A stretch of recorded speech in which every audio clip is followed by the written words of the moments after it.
Go. Sitting right here.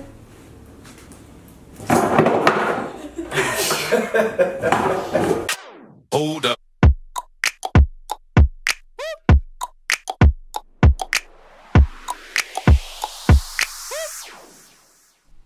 Hi, this is Byron Lazine and Nicole White, and you are tuned in to episode 3 of The Real Word.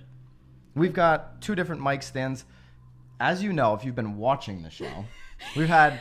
I'll be honest, I think they'll be bored once we figure out our mic situation. They'll be like, there'll be nothing to talk about. There'll be nothing more to talk about. Eventually, we will be in some legit space with legit stand. I mean, this was Nicole's creation. If you're listening to the podcast, you've got to jump on the YouTube channel and check this out. It's just insane. I feel like I deserve a little pat on the back for this one. Oh, though. yeah. I Super mean, we creative. needed a little bit of height because we had like the wire. I think I nailed it. We've got 2 topics today. We've done the 3-topic thing. I think we're going to switch the format a little bit. We're going to go our word and the final word, which always comes from you, somebody from the real estate community. Mm-hmm. We do have a great final word, by the way. Yeah, we do have a great final word. Really pumped about that one. So the first topic is something that we picked. Yeah, we did. What was the name of this article? Oh, jeepers. It was on RealtorMag. Creepers. I feel like we need to start over again. No, we don't need to start over. The pros and cons of a real estate office, and this was on RealtorMag, National October Association of 10th, Realtors. by Ryan Fitzgerald. Yep. He's a handsome lad. Yeah, I would agree. He's a handsome lad. He's a lad? He is. He's all buttoned up and He looks good. he's like Fitzgerald. Like I feel like he's like He's definitely, if you running saw for episode president 2, or he's something. suiting up for his listing appointments. he I would really imagine. is, or at least his headshot. So he lists some pros and cons about having a physical real estate space. I mean, here's the thing. We know that retail space is taking a huge hit right now. Huge hit. Right? So Yes. commercial retail space. Office space has come down in value, right? Like because the rents have come down. Right. So overall, I mean, unless you're in like New York City, but Right. we're on the Connecticut shoreline. There are less people renting out office space, moving into their home. Virtual world. I feel like unless you're like in the medical world, though, I feel like there's like medical. There's a lot of medical space open. Well, and like they just keep building them. Yeah. Like just here in town, they just built like 3 huge buildings, and they're like vacant. Some of the old space is really vacant though. Yeah. No, I'm agreeing. I see like that's what's anyway. So for Ryan, he listed, what did he list? 3 pros? Yeah, well, he was referencing someone else had earlier did an article on how to build office culture in a virtual world. So then it led him to question if you need a physical office do space. you need a physical office space. So his 3 pros, and then we'll get into our take. A place to meet, company culture, Right. foot traffic, and then the cons were expense, maintenance, and ROI. Sometimes you have to spend money to make money. I don't know if that's a con, but so that those are he's saying you have to spend money to make money, but is rent really going to be return on Okay. investment? I get it. That's what that was about. I get it. You read the article, right? Yes, I did. Yeah. Okay. All right. So here's my take. I think that we are going into we're in a virtual world. We're not going there. We're in it, right? And you see like EXP, by the way, the final word came from an EXP agent. EXP is doing this virtual brokerage thing. Right. You know, if they're in your marketplace, then you're familiar with what I'm talking about. Their whole platform is virtual. Now, agents can have the choice to open up physical offices. And here's one thing. There's 2 different sides, right? It's going to be what's best for your company. Right. And then consumer perception. Right. So a lot of the consumers here on the Connecticut shoreline, especially if they're a little bit of the older demographic. Easy. Right? Mm-hmm. Easy?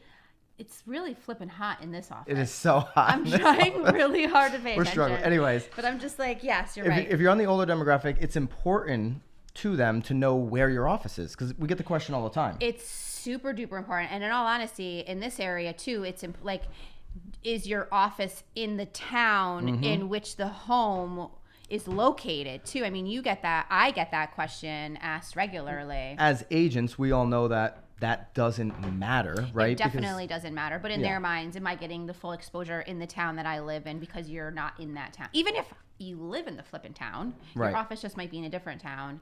It's still certainly questioned in this area. We know there's a lot of weird questions sellers ask us. We know 98 to 99% of people are starting their search online, and you have to have a very strong digital marketing approach if you're going to sell real estate in 2017, 2018. Right. But I do think there is a lot of value of having a physical office space. I love having an office space. I mean, again... Sorry, Val, just not this office space. Just not this office space. I mean, we're trying really hard. I mean, we were in a basement the last 2 episodes. We're trying out this new space until our actual space is done. We're kind of struggling with that office space. So we have a 8-10 person team, right? So yes. We're looking for physical office space because we're... Not that we don't like our brokers' offices. We utilize them for meetings, and they're valuable. I think, though, too, what we're trying in terms of culture is trying to make it a little bit more open, a little bit more welcoming. Hey, maybe like someone else wants a desk in our office where we can then sort of collaborate too. I think that's it, right? So the shared office culture, being able to collaborate with local businesses in your community, being able to have a true studio where you can do podcasts and so video work. Spending a full hour. So we're not using like sticky note containers as your stand. I think it's pretty kick-ass, though. No, and I don't think you can build the same type of culture. I think teams are taking over. That's been evident over the last 3 or 4 years in our industry.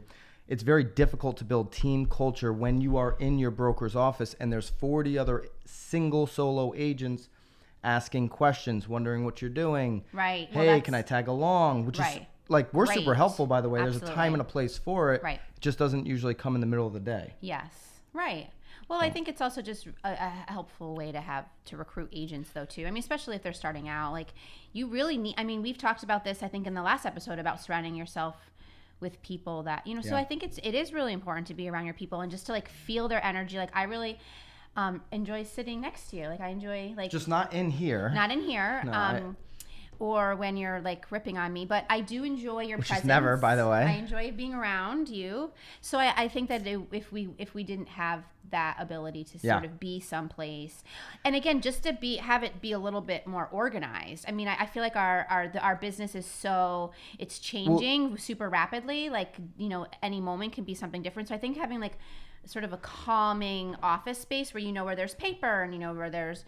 Do you think your team, our team, would be successful if we didn't have an office and everything was done through Skype or FaceTime or something like that? I do. I mean, I think each individual is successful, but I think that we're even more successful because we can like actually sit and like round table it, I mean, I think that those sorts of... I think we'd be less successful without the face-to-face. Yeah, you do? I do. Yeah. I mean, I think we're all disciplined enough to get it done. I actually think that you can move quicker. So I use all the technology just as an opportunity to get face-to-face with people. Right. Because but it's human nature to enjoy being around people. Yeah. Like, I think it gives you life. I think it gives you purpose, energy, like, and I do think it gives you speed. I know it takes a long time sometimes to get in front of somebody, but when you have that half hour, I just think the amount of decisions you can accomplish in 30 minutes face to face. Yeah. Well, and it feels like real decisions. It's not like you're like, oh, cool, I'm wearing my slippers while I'm on Skype. Like, you have to be productive. Well, like if you text me just back K, I don't know if that's like if you're giving me an attitude or. Ooh, I don't. If you get a K from Nicole White, you're screwed. Just send her all the Ks. All right. I'm not happy. Let's get into the final word. I'm excited for the final word. I like the two-topic. Yeah, well, it's because we jibble-jabble a little too much to get to in there. But yeah, the final word's a good one. So the final word, which we're going to pop up right here on the screen. And by the way, do you want to talk about it first before we slam that boy? Kind of want to slam him. Who are we slamming? I'm not slamming my boy. What? The final word came in from Tim Macy. Tim Macy is an EXP agent in San Antonio. He's got his own team. I think they're doing the full virtual thing. I don't think they have a team office, but correct me if I'm wrong, Tim. Yeah, but let's watch this video. Let's watch the video. Let's see what's wrong. Let's see what's wrong with this video. Byron, Lazine. This is Tim Macy with eXp Realty in San Antonio. Currently here in Fort Lauderdale. I want your take on Airbnb, VRBO, and how it's opening up a new market for investors and also opening up a new angle for home buyers that would like a second unit or something that's Airbnb-able, something that's short-term rentable. How do you see the shared economy affecting real estate in the long run, in the 5 to 10 year game? Where do you see it going? How do you think real estate agents can take advantage of it? I love you. I'm excited to hear what you have to say. I love you too, brother. Massive love for Tim. Clearly he's in love with you because Tim hi. This is Nicole White, by the way. Hi, Tim. I'm here, sitting here next to Byron. If you saw the little intro of episode 2, I'm here. Nicole can be a little sensitive. Nicole's sitting here. Once in a while. Here I am, Tim. I'd love to meet you. I think he brings up a great point. He's clearly only interested in your opinion, so go for it. You're on. So, Tim, I think Airbnb completely disrupted hotels, right? The hotel space. I think that it actually disrupted because he was asking about VRBO too. I mean, I think Airbnb, VRBO, right? Homeowners, people that already own these homes, had an opportunity to capitalize on people looking for short-term rents. 2 days, week. I've done it in Napa Valley. Worked out great. It was a super awesome experience. Yeah. But what Tim's talking about is now this has grown so much. This, what did he call it? Shared economy. The sharing economy has blown up so much that there's now opportunities for investors. Absolutely. Right? Like when I was looking at the place in Napa, this guy owned 4 or 5 homes throughout Napa Valley and Sonoma, and that's all he did was VRBO, Airbnb them. So he clearly bought up a couple more. Yeah. Because 12 months, except when we have these fires going on, but 12 months a year, he can rent them out. Right. So, yeah, obviously there's huge opportunity for investors and huge opportunity for us as agents to find people that want to invest. Here's a perfect example.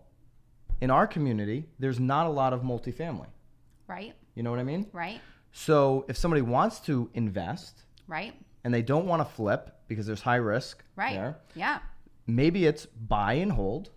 Yeah, especially down here when it's so super seasonal too. I mean, even if you're able to rack it up during the summer, and then I actually ran into a gentleman yesterday that is doing Airbnb in a town right next to where we are.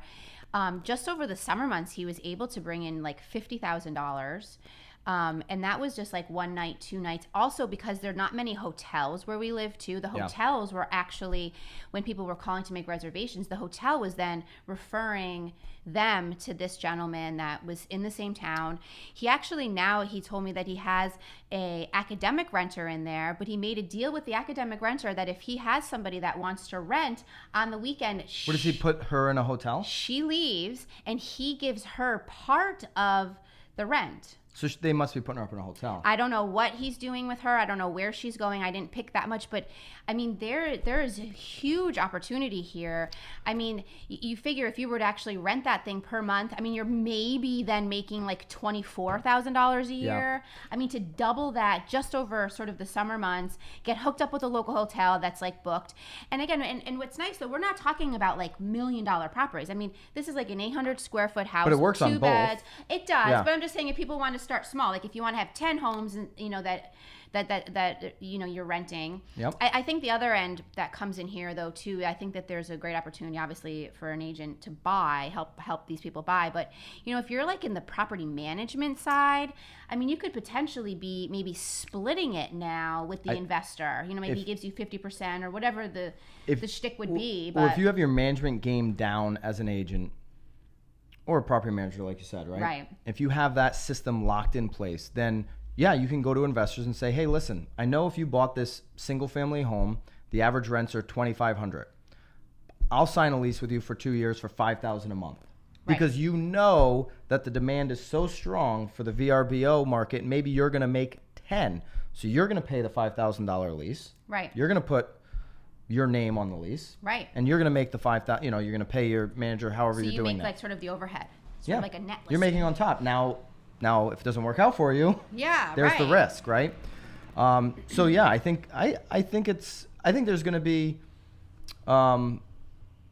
it'll cap out at some point.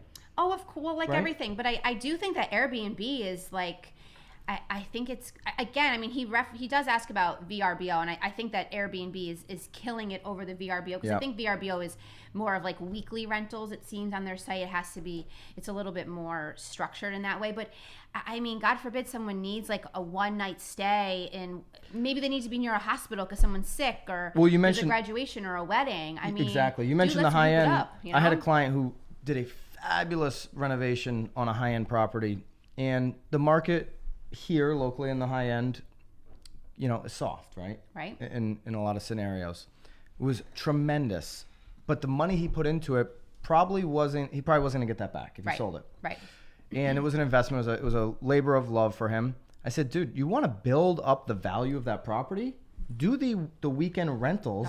Build it up like the mic. Yeah. Build up the weekend rental rolls through weddings. I mean, he's getting like $2,000 a night for his house. I'm certain. I mean, if there's enough bedrooms, like, I would do it. Like, let's get like 5 families together and do a weekend. Now you have this historic property that's renovated, that's beautiful, and by the way, you can show somebody cash flow. Right. Right? Because you've done it over a sustained period of time. Right. Well, what's great though too is that you're then able to sort of counterbalance what you may have been lost in with it being empty until it sells too. So yeah, I mean, I think Airbnb is kick-ass. It's sort of fun because you also could pick these spots that you would never like. I'm not a city girl, but how cool would it be to like get an apartment in New York City? Ooh, like a little loft, like something. I mean, absolutely. I think it provides an incredible experience for the consumer too. Like you get to just do your thing. Tim's point, as agents, we need to be fully aware of everything that's happening in our industry. Where are the